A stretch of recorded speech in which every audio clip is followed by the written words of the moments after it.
شہزادے حضور صدر الشریعہ ممتاز الفقہا حضور محدث کبیر علامہ شاہ مفتی ضیاء المصطفیٰ صاحب قبلہ قادری مدظ اللہ العالی، رونق اسٹیج علماء اسلام، علماء اہل سنت، برادران اسلام، حاضرین اجلاس، السلام علیکم ورحمۃ اللہ وبرکاتہ۔ نحمدہ ونصلی علی رسولہ الکریم، اما بعد، فاعوذ باللہ من الشیطان الرجیم، بسم اللہ الرحمن الرحیم۔ ولا تلبسوا الحق بالباطل وتکتموا الحق وانتم تعلمون، صدق اللہ العظیم وبلغنا رسولہ النبی الامین الکریم۔ تمہاری شان میں جو کچھ کہوں اس کے سوا تم ہو، تمہاری شان میں جو کچھ کہوں اس کے سوا تم ہو، قسیم جامع عرفاں شہ احمد رضا تم ہو، تم ہی پھیلا رہے ہو علم حق نافع عالم میں، امام اہل سنت نائب غوث الورا تم ہو۔ ایک مرتبہ درود شریف پڑھ لیں، اللہم صلی علی سیدنا و مولانا محمد معدن الجود والکرم وآلہ وبارک وسلم، صلاۃ و سلام علیک یا رسول اللہ۔ مجھے عنوان دیا گیا ہے رد صلح کلیت اور امام احمد رضا۔ حضرات علماء جانتے ہیں کہ تقریباً 1893 ہجری میں ایک تنظیم کانپور کے مدرسہ فیض عام میں بنائی گئی اور اس میں بہت سے علماء کو دعوت دی گئی۔ اس تنظیم میں اس زمانے میں جو جلسہ ہوا، اعلیٰ حضرت امام اہل سنت فاضل بریلوی کو بھی اس اجلاس کے لیے مدعو کیا گیا۔ سرکار اعلیٰ حضرت بھی شریک ہوئے اور اس میں دیگر علماء کے ساتھ ساتھ حضرت علامہ احمد حسن کانپوری صاحب، حضرت مولانا محمد حسین الہ آبادی صاحب، ماررہ شریف، بدایوں شریف کے اکابر بھی اس میں شریک ہوئے۔ اس میں دیگر فرقوں کے لوگ بھی شریک۔ پالیسی کچھ ایسی بتائی گئی تھی کہ جس کے سبب سے ہمارے علماء شریک ہوئے، لیکن اسی جلسے میں ایک رافضی جو کنتور باربنکی کا رہنے والا تھا، جس کا نام غلام حسین کنتوری تھا، اس نے اپنی تقریر میں اپنی بدمذہبی کا اظہار کیا اور اہل سنت کے عقیدے کے برخلاف جو رافضیوں کا عقیدہ ہے کہ نبی اکرم صلی اللہ علیہ وسلم کے بعد سب سے بڑا درجہ اور خلیفہ بلا فصل کا عقیدہ جو ان کا ہے، حضرت مولا علی کے بارے میں اس نے اظہار کیا۔ اعلیٰ حضرت امام اہل سنت فاضل بریلوی اس جلسے میں موجود تھے۔ آپ نے جلسے کے بانی مولانا محمد علی منگیری، اس وقت تک اس مولانا کے حالات بہت اچھی طرح واضح نہیں تھے۔ اعلیٰ حضرت رضی اللہ تعالیٰ عنہ نے بانی جلسہ کو بتایا کہ آپ نے جو کچھ بتایا تھا جلسے کے سلسلے میں، اس کے برخلاف اس شیعہ رافضی مقرر نے بیان کیا ہے، اس کا رد ہونا چاہیے، اس لیے کہ یہ جلسہ جس موضوع اور جس عنوان پہ بلایا گیا ہے اس کے برخلاف یہاں رافضی نے اپنا عقیدہ بیان کیا ہے۔ یہ وہ پہلا جلسہ تھا جس کے ذریعے سے صلح کلیت کی بنیاد ڈالی جا رہی تھی۔ ہم سب کے پیر و مرشد سیدی سرکار تاج الشریعہ رحمۃ اللہ تعالیٰ علیہ سے جب یہ پوچھا گیا کہ صلح کلیت کیا ہے تو آپ نے فرمایا کہ ندوہ تنظیم کی جب بنا پڑی، جب اس کو قائم کیا گیا، اس وقت سے یہ صلح کلیت کا ماحول قائم ہوا اور لوگوں نے یہ تحریک چلانا شروع کیا کہ کلمے کے نام پر ہمیں متحد ہو جانا چاہیے، کہیں تعلیم کے نام پر متحد ہو جانا چاہیے، اصلاح معاشرہ کے نام پر متحد ہو جانا چاہیے۔ لیکن ہمارے علماء نے دیکھا ہے، اہل علم جانتے ہیں کہ جب جب اس قسم کا اتحاد قائم کیا گیا ہے تو اس اتحاد سے اہل سنت کو نقصان پہنچا ہے، اہل حق کو نقصان پہنچا ہے۔ زمانے سابق میں لوگ مثالیں پیش کرتے ہیں کہ مسلم پرسنل لا بورڈ کی جو میٹنگ 1972 میں بامبے کے اندر ہوئی تھی، لوگ بتاتے ہیں کہ اس میں علامہ ارشد القادری صاحب علیہ رحمہ شریک تھے، علامہ برہان الحق صاحب جبل پوری علیہ رحمہ شریک تھے، اور اس کو دلیل بنا کر کے بعض ایسے لوگ جو اپنے عمل اور کردار کے اعتبار سے ہمیشہ مشکوک رہے ہیں، وہ یہ بتانا چاہتے ہیں کہ دیوبندیوں کے ساتھ جلسہ کرنا جائز ہے، وہابیوں کے ساتھ جلسہ کرنا جائز ہے، شیعوں کے مجلسوں میں جانا جائز ہے۔ ابھی آپ نے دیکھا کہ اس کا اثر کیا ہوا کہ ایک سنی کہلانے والا مولانا، جس کے اوپر بہت سے ہمارے علماء نے فتوے دیے ہیں. ابھی بمبئی میں محرم کے مہینے میں وہ تقریر کر رہا ہے. ہمارے مدرسوں کے بہت سے ذمہ دار علماء وہاں بیٹھے ہوئے تھے, پڑھے لکھے لوگ بیٹھے تھے جو ہمارے اپنے علماء کی توہین کرتے ہیں, ہمارے بزرگوں کی توہین کرتے ہیں. لیکن وہیں پر ایک شخص حضرت سیدنا امیر معاویہ رضی اللہ تعالیٰ عنہ کی توہین کر رہا ہے اور سارے کے سارے مولوی خاموش بیٹھے رہے. سوال یہ پیدا ہوتا ہے کہ آپ کہاں بولیں گے؟ اپنے علماء سے لڑنے والے, اپنے مرکز سے لڑنے والے, اپنے مشائخ سے لڑنے والے, اپنے پیران کرام سے لڑنے والے, جب صحابہ کی توہین ہوتی ہے وہاں آپ کی زبان گنگ رہ جاتی ہے. جہاں نبی اکرم صلی اللہ علیہ وسلم کی شان گھٹائی جاتی ہے, جہاں ہمارے بزرگوں کو برا کہا جاتا ہے, وہاں یہ علماء بولتے نہیں ہیں. جو لوگ یہ کہتے ہیں کہ جب تک ہم ایک ساتھ نہیں بیٹھیں گے کیسے ہم پیغام پہنچائیں گے, کیسے ہم دعوت دیں گے, کیسے ہم حق بات بولیں گے, تجربہ یہ بتاتا ہے کہ جہاں جہاں سنیوں, وہابیوں, رافضیوں, خارجیوں کے اتحاد کی بات ہوئی ہے وہاں سنیوں کو فائدہ نہیں پہنچا ہے. میں بتانا چاہتا ہوں کہ مسلم پرسنل لا بورڈ کی میٹنگ میں پہلی مرتبہ علامہ برہان ملت شریک ہوئے, لیکن اپنے سے نہیں شریک ہوئے تھے بلکہ حضور مفتی اعظم نے جب اجازت دیا تھا اس سے پہلے دیوبندی علماء نے, مسلم پرسنل لا بورڈ کے حامیوں نے بہت سے سنی علماء سے رابطہ کیا. لیکن ہمارے علماء جانتے ہیں کہ دیوبندیوں کے ساتھ اٹھنا بیٹھنا ناجائز ہے. اگر ایک مولانا دیوبندی کے ساتھ اٹھے بیٹھے گا, ہم لوگ یہاں سے تقریریں کرتے ہیں, ہر عالم کہتا ہے کہ دیوبندی غلط ہے, وہاں بھی غلط ہے, لیکن جب ہم ہی میں کا ایک مولانا دیوبندیوں کے ساتھ جلسہ کرے گا عوام کو اس پر کیا اثر پڑے گا؟ وہ کہیں گے کہ یہ مولانا لوگ اپنے فائدے کے لیے ہمیں تو منع کرتے ہیں, خود ان کے ساتھ جلسہ کر لیا کرتے ہیں. میں بتانا یہ چاہتا ہوں کہ آج بھی اتحاد کی بات ہو رہی ہے. کچھ ایسے لوگ اتحاد کی بات کر رہے ہیں جن کو اللہ نے عقل و خرد سے بے بہا بنا دیا ہے. آپ کے باپ کو اگر کوئی برا کہے, آپ بتاؤ اسے آپ دعوت دے کر کے اپنے گھر بلاؤ گے؟ آپ کے دادا کو کوئی برا کہے, کیا آپ اسے اپنے گھر بلاؤ گے؟ آپ کے نانا کو کوئی برا کہے, کیا آپ اسے اپنے گھر بلاؤ گے؟ نہیں, کوئی عقل مند نہیں بلائے گا. ہمیں کوئی برا کہتا ہے ہم اسے سلام نہیں کرتے ہیں, اس سے رشتہ ناتا ختم کر دیتے ہیں, اپنے جلسے میں نہیں بلاتے ہیں, اپنے پروگرام میں نہیں بلاتے ہیں. یہ کیسے لوگ ہیں جو اتحاد کی باتیں کر رہے ہیں؟ جو شخص مفتی اعظم کی توہین کرتا ہو, جو شخص مفسر اعظم حضرت جیلانی میاں علیہ رحمہ کی توہین کرتا ہو, جو شخص پسے پردہ اعلیٰ حضرت کے مسلک کی توہین کرتا ہو, جو اعلیٰ حضرت کے اوپر کلام کرتا ہو, بتائیے ایسے شخص کو بلایا جا رہا ہے؟ یہ وہ شخص ہے کہ جو ہمیشہ فتنہ پیدا کرتا ہے. ایسے شخص کو بلایا جا رہا ہے کہ اسی کے سلسلے کا ایک مولانا جو بھاگلپور کا رہنے والا ہے, مولانا قمر احمد اشرفی, کہتا ہے کہ یہ شخص خانوادہ اشرفیہ میں جب بھی فتنہ پیدا ہوا ہے تو اس فتنے کی جڑ میں یہ شخص رہا ہے. میں کہنا چاہتا ہوں کہ جو شخص 50 سال سے اپنے خاندان میں فتنے پیدا کر رہا ہے اسے بریلی میں بلا کر کے کون سے اتحاد کی بات کہی جا رہی ہے؟ میں بتانا چاہتا ہوں کہ خانوادوں کے نام پر ہم گمراہ ہونے والے نہیں ہیں, اس لیے کہ خاندان تو بہت سے ہیں, مجاور بہت سے ہیں, شہزادے بہت سے ہیں, بیٹے بہت سے ہیں. ہم نااہل بیٹوں کی بات نہیں کرتے, اور یہ اپنی طرف سے ہم نہیں کہہ رہے ہیں. لوگ کہہ دیں گے یہ مولانا گستاخ ہے, یہ بڑے بڑے لوگوں کی گستاخی کرتا ہے. میں کہتا ہوں کہ جو مولانا صحابہ کی توہین کرتا ہو, ہم ڈنکے کی چوٹ پر ایسے مولانا کی توہین کرتے ہیں اور اس کی توہین کرنا فرض سمجھتے ہیں. ہمارا مسلک ہی یہ ہے کہ وہ شخص جو ہمارے بزرگوں کی توہین کرے, اعلیٰ حضرت کی توہین کرے, مفتی اعظم کی توہین کرے, ہم اسے اپنا نہیں سمجھتے ہیں. بتاؤ جن کو اتحاد کا اتنا بخار اور ایسا ہیضہ سوار ہوا ہے, آخر انہیں کیوں نہیں پتا چلتا ہے کہ اذان ثانی کے مسئلے پر بدایوں کے ان علماء سے جن کا اعلیٰ حضرت اتنا احترام فرماتے تھے کہ کچھ پوچھنا نہیں, لیکن اعلیٰ حضرت سے اذان ثانی کے مسئلے پر اختلاف ہوا.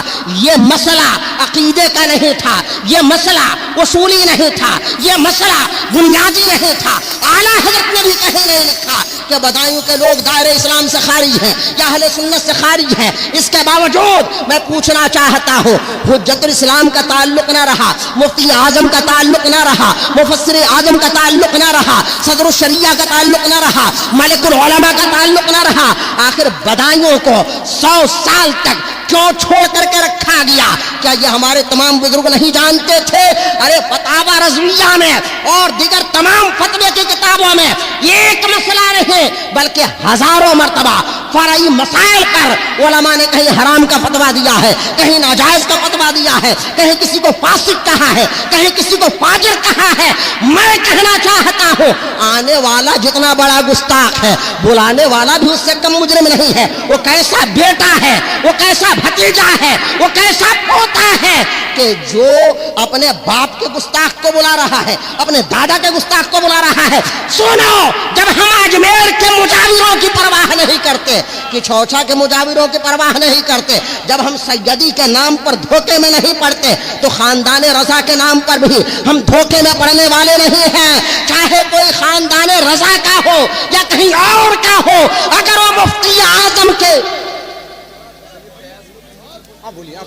اگر وہ مفتی اعظم کے نظریے کے خلاف ہے، اعلیٰ حضرت کے مسلک کے خلاف ہے، تو یاد رکھو ہم ایسے شہزادوں کی پرواہ نہیں کرتے ہیں، ہم ایسے لوگوں کی پرواہ نہیں کرتے ہیں۔ ہمارا مسلک مسلکی اعلیٰ حضرت ہے، ہمارے مسلک کا نام، ہمارے نظریے کا نام اعلیٰ حضرت ہے۔ جو اعلیٰ حضرت کے طریقے سے ہٹا ہوا ہے، جو مفتی اعظم کے طریقے سے ہٹا ہوا ہے، ہم ایسے لوگوں کو شہزادہ نہیں مانتے ہیں۔ آپ دیکھ رہے ہیں شہزادگی کے نام پر کیسے کیسے گل کھلائے جا رہے ہیں، کیسے کیسے کارنامے انجام دیے جا رہے ہیں۔ جو لوگ اپنے بھائیوں سے اتحاد نہیں قائم کر پا رہے ہیں، اپنے گھر والوں سے اتحاد نہیں بنا پا رہے ہیں، اپنے بھتیجوں سے اتحاد نہیں قائم کر پا رہے ہیں، وہ دوسرے لوگوں کو دعوت دے رہے ہیں کہ ہم اتحاد کرنا چاہتے ہیں۔ پہلے اپنے گھر میں تو اتحاد کر لو، اپنے باپ سے اتحاد کر لو۔ جس کا اپنے دادا کے مسلک سے اتحاد نہیں ہے، وہ کسی اور سے اتحاد کیا کرے گا؟ یاد رکھو اعلیٰ حضرت کے نام پر ہم نے اعلیٰ حضرت کے جانشین حجت الاسلام کو اپنا رہنما مانا ہے، اعلیٰ حضرت کے جانشین مفتی اعظم کو اپنا رہنما مانا ہے، اعلیٰ حضرت کے جانشین جیلانی میاں علیہ رحمہ کو اپنا رہنما مانا ہے، اعلیٰ حضرت کے سچے وارث و امین حضور تاج الشریعہ کو اپنا قائد مانا ہے۔ خانوادے کے نام پر یہ نہیں ہے کہ بریلی شریف میں جو مل جائے ہم اس کو اپنا امام بنا لیں۔ کسی شریف میں اگر بات رکھی ہوتی تو یاد رکھو اجمیر کے تمام مجاور ہمارے رہنما ہوتے، لیکن اجمیر کے مجاوروں نے جب اعلیٰ حضرت کی شان میں توہین کی تو آپ نے دیکھا کہ منبر و محراب سے، درسگاہوں سے، خانقاہوں سے سادات کرام نے، علماء نے، مفتیان ذوی الاحترام نے ان مجاوروں کو ان کی حیثیت بتا دیا۔ اور ایک بات یہ بھی بتا دوں کہ آج کل خاندان کے نام پر کہ ہم فلاں کے بیٹے ہیں، ہم فلاں کے بیٹے ہیں، یاد رکھو کس کا کون بیٹا ہے اور کون بیٹی ہے اس سے کچھ فرق نہیں پڑتا ہے۔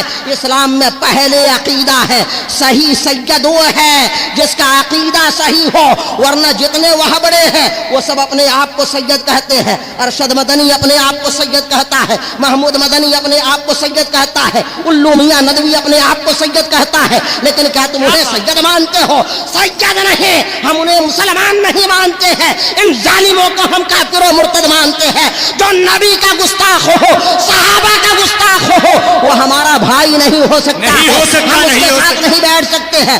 ارے جب ایک کانگریسی مسلم لیڈر بھاجپا کی میٹنگ میں نہیں جا سکتا تو یہ ملا کتنے احمق گھامڑ ہیں کہ یہ وہابیوں کے جلسے میں جا رہے ہیں، شیعوں کے جلسے میں جا رہے ہیں۔ ایک جاہل اناڑی آدمی اپنی بیٹی کی شادی کرتا ہے، آپ جاتے ہیں پوچھتے ہیں کہ آپ کے بھائی کہاں ہے؟ کہا کہ نہیں بھیا سے ہمارے تعلقات نہیں ہے۔ کیا بات ہے؟ اس نے ہماری بیٹی کو برا کہا، ہماری بیوی کو گالی دیا۔ تمہاری بیٹی کو برا کہے تم دعوت میں نہیں بلاتے ہو، تمہاری بیوی کو برا کہے تم دعوت میں نہیں بلاتے ہو۔ تمہاری بیٹی ہے، لیکن یاد رکھو حضور مفسر اعظم کسی کے بیٹے ہونے کی وجہ سے نہیں بلکہ اسلام کے علم بردار ہونے کی وجہ سے، عاشقان مصطفیٰ کے جانثار ہونے کے اعتبار سے، امام و رہنما ہونے کے اعتبار اعتبار سے دنیا کے تمام سنی مسلمانوں کے رہنما اور قائد ہیں جو انہیں کافر کہے، جو مفتی اعظم کی توہین کرے. لوگ کہتے ہیں شبیہ ہونے کے لیے خاندان میں ہونا چاہیے، وہ تو سیدوں کی توہین کر رہے ہیں. نادان اتنے بے وقوف ہیں، اتنے بے وقوف ہیں کہ بات وہ کہتے ہیں کہ اپنی جڑ کھود ڈالتے ہیں. وہ دنیا کے ہزاروں سیدوں کی توہین کر رہے ہیں. اگر باپ کی طرح بیٹا ہی ہوتا ہے اور بیٹے کے علاوہ کوئی نہیں ہو سکتا تو میں کہتا ہوں کہ رسول پاک صلی اللہ علیہ وسلم کی کیا شان ہے. نہ ان کے چہرے کا جواب ہے، نہ ان کے جلوے کا جواب ہے، نہ ان کی شکل کا جواب ہے، نہ کردار کا جواب ہے، نہ صورت کا جواب ہے. حضور کیسے تھے آپ نے بارہا سنا کہ چاند کی چاندنی حضور کے قدموں کی بدولت ہے، تو چہرہ کیسا ہوگا. اب وہ سید جن کا رنگ بالکل سفید نہیں ہے، بتاؤ کیا ان کو سید مانو گے؟ ایسے تمام ظالم بے وقوف لوگ، خواہ وہ سید ہو یا غیر سید ہو، ان سیدوں کی توہین کر رہے ہیں اور کہہ رہے ہیں کہ تمہاری ماؤں نے خطا کیا ہے. یاد رکھو جو کسی اللہ والے کی توہین کرتا ہے تو گالی پلٹ کر اسی کے یہاں چلی جاتی ہے. پھر میں کہنا چاہتا ہوں کہ آنے والا جتنا ظالم ہے اس سے کم مجرم بلانے والا بھی نہیں ہے، اس سے کم خاطی بلانے والا بھی نہیں ہے. یاد رکھو بریلی ہماری آنکھوں کا سرما ہے، بریلی کے نام پر ہم جان نثار کرتے ہیں. آج سے کئی مہینے پہلے سوشل میڈیا پہ ایک بحث چلی، آئے دن لوگوں کو ہیضہ ہوا کرتا ہے اتحاد کرنے کا. مدرسے کے مولوی کو اپنے پرنسپل سے اتحاد نہیں ہے، ناظم اعلیٰ سے اتحاد نہیں، مرید کو پیر سے اتحاد نہیں، لیکن پوری دنیا کے اتحاد کا وہ ٹھیکہ لیے ہوئے ہیں. یہ بریلی میں جو بھیڑ جمع ہوتی ہے، دیوانوں کا جو ازدحام ہوتا ہے، لوگوں کے ہوش اڑے ہوئے ہیں کہ 100 سال پہلے مولانا احمد رضا آئے، اتنی بھیڑ ہمارے باپ دادا نہ جمع کر پائے، ہم سارے کے سارے مل کے یہ بھیڑ نہیں جمع کر پاتے ہیں. اعلیٰ حضرت کے نام پہ اتنی بھیڑ کیوں ہو رہی ہے؟ اسی زمانے میں کچھ لوگوں کو بیماری تھی کہ اعلیٰ حضرت کو قبول نہ کریں گے. کہا کہ اچھا چلو مجبوری ہے، اعلیٰ حضرت کو مان لیتے ہیں، اس کے بعد تو ہمارا ہی رہے گا. لیکن جب حضور حجت الاسلام کا زمانہ آیا، ان کے ہاتھوں سے ان کے سارے بنائے ہوئے خواب نکل گئے اور انہوں نے دیکھا کہ حجت اسلام کا جلوہ بھی ویسے ہی برقرار ہے. مفتی اعظم کا زمانہ آیا، لوگوں نے کہا کہ اچھا چلو کسی طرح ان کو جھیل لو، ان کے بعد تو لوگ ہم ہی سے مرید ہوں گے. لیکن لوگوں نے دیکھا کہ جہاں مفتی اعظم گئے سب کی چھٹی ہو گئی، یہ ایک بار گئے شہر کا شہر دیوانہ ہو گیا. اب لوگوں نے سوچا کہ اچھا چلو ان کو بھی کسی طرح برداشت کرو. علامہ اختر رضا خان ازہری وہ تو یہ سب نہیں کریں گے، لیکن دنیا نے دیکھا، اہل علم نے دیکھا، اہل ہوش و حواس نے دیکھا کہ تاج الشریعہ کا زمانہ آیا تو عجیب زمانہ تھا. مفتی اعظم امریکہ نہیں گئے، مفتی اعظم ترکیہ نہیں گئے، اعلیٰ حضرت افغانستان، اعلیٰ حضرت دوسرے ملکوں میں نہیں گئے، انڈیا میں رہے. لیکن تاج الشریعہ پیدا بریلی میں ہو رہے ہیں، تعلیم بریلی میں حاصل کر رہے ہیں. کچھ دنوں کے لیے مصر جا رہے ہیں، لیکن جب لوٹ کے آتے ہیں تو ان کے نانا سرکار مفتی اعظم ان کا استقبال فرماتے ہیں اور دنیا والوں کو بتا دیتے ہیں کہ بریلی کے نام پر دھوکہ نہ کھانا. مفتی اعظم مولانا مصطفیٰ رضا جس کا احترام کر رہے ہیں اس کا احترام تمہارے اوپر بھی لازم ہے. جس کے استقبال کے لیے ریلوے اسٹیشن مفتی اعظم جا رہے ہیں، گویا کہ بتا رہے ہیں کہ امام احمد رضا کا اگر کوئی سچا جانشین ہے اس دور میں تو تاج الشریعہ ہے. اب لوگوں کہ تاج الشریعہ چلے جائیں گے تو اب ان کے بعد کیا ہوگا؟ حضور استغنیہ کہاں یہ سب کریں گے؟ وہ کہاں جائیں گے؟ وہ تو پوچھتے بھی نہیں ہے، ان کو پیری مریدی سے اور مریدوں سے کوئی لینا دینا نہیں ہے. کسی کو تھا کہ ہم ان کے بعد ہیں، کسی کو تھا کہ ہم ان کے بعد ہیں، کسی کو تھا کہ ہم ان کے بعد ہیں. لوگوں نے تانے بانے بچھا دی ہے، لیکن دیکھا کہ بریلی کا شہزادہ جیسے نمودار ہوتا ہے ایسا لگتا ہے کہ آسمان پہ رات اندھیری ہے، اچانک 14ویں کا چاند نکل آیا ہو، حضور اسجد میاں میدان میں آتے ہیں، زمانہ ان کے جروین کا جرویدہ ہو جا رہا ہے، جدھر جا رہے ہیں ہر چھوٹا بڑا ان کے پیچھے دوڑ رہا ہے۔ ابھی پچھلے سال جب کٹیار کے علاقے میں گئے، ایک 12-13 سال کا بچہ تقریباً 12 کلومیٹر پیدل دوڑتا رہا گاڑی کے پیچھے اور کہتا رہا کریا کریا تاج الشریعہ، کریا کریا تاج الشریعہ۔ اس سے پوچھا گیا بیٹے تم کہاں سے آ رہے ہو؟ کہا کہ اتنے کوس سے آ رہا ہوں۔ کہا کہ جانتے ہو یہ کون آئے ہیں؟ کہا کہ نہیں یہ تو نہیں جانتا ہو، لیکن یہ جانتا ہو کہ یہ میرے پیر صاحب کے بیٹے آئے ہوئے ہیں، میرے پیر صاحب کے بیٹے آئے ہیں۔ میں کہنا چاہتا ہوں 80 سال کی عمر میں اگر کسی کا دماغ خراب ہو جائے تو اسے علاج کی ضرورت ہے، دماغین کھانے کی ضرورت ہے، ورزش کی ضرورت ہے، اور یہ نہ فائدہ کرے تو کہیں جا کے کسی سیور میں وہ یوگا کر سکتے ہیں، لیکن وہ حضور اسجد میاں کے اوپر طنز کرے، سنی مسلمانوں کو یہ برداشت نہیں ہے۔ اسجد میاں اس وقت اسجد میاں نہیں ہے، قائد ملت ہے، قائد اہل سنت ہے، قاضی القضات ہے، جانشین اعلیٰ حضرت ہے، جانشین مفتی اعظم ہے۔ میں یہ کہنا چاہتا ہوں بہت سے بے وقوف قسم کا مرید کہتے ہیں اسجد بھیا، اسجد بھیا، کوئی کہتا ہے چاچا، کوئی کہتا ہے دادا۔ ارے پیر کو، امام کو، مخدوم زادے کو بھیا چاچا دادا نہیں کہا جاتا ہے، مخدوم جانشین ہے۔ پردھان منتری صرف پردھان منتری ہوتا ہے، راشٹرپتی صرف راشٹرپتی ہوتا ہے۔ آج کے دور میں اگر صلح کلیت کا مقابلہ کرنا ہے تو حضور قائد ملت کا دامن تھام لو، جو ان کے ساتھ ہوگا ہم سمجھتے ہیں کہ والا حضرت کے ساتھ ہے، جو ان سے الگ ہوگا ہم سمجھتے ہیں کہ اس کا تار کہیں نہ کہیں یا تو شیعوں سے مل رہا ہے یا وہابیوں سے ٹکرا رہا ہے۔ جب ہی یہ بلب پرانے زمانے والا لال والا بلب کبھی جل رہا ہے، کبھی بجھ رہا ہے، کبھی جل رہا ہے، کبھی بجھ رہا ہے، ایسے بلب کو اتار کے پھینک دو۔ اب یہ نیا زمانہ ہے، یہ نئی روشنی ہے، یہ نئے طریقے ہیں۔ اللہ تعالی ہم سب کو مسلک اعلیٰ حضرت پر سختی کے ساتھ قائم رکھے، آمین یا رب العالمین۔ السلام علیکم ورحمۃ اللہ۔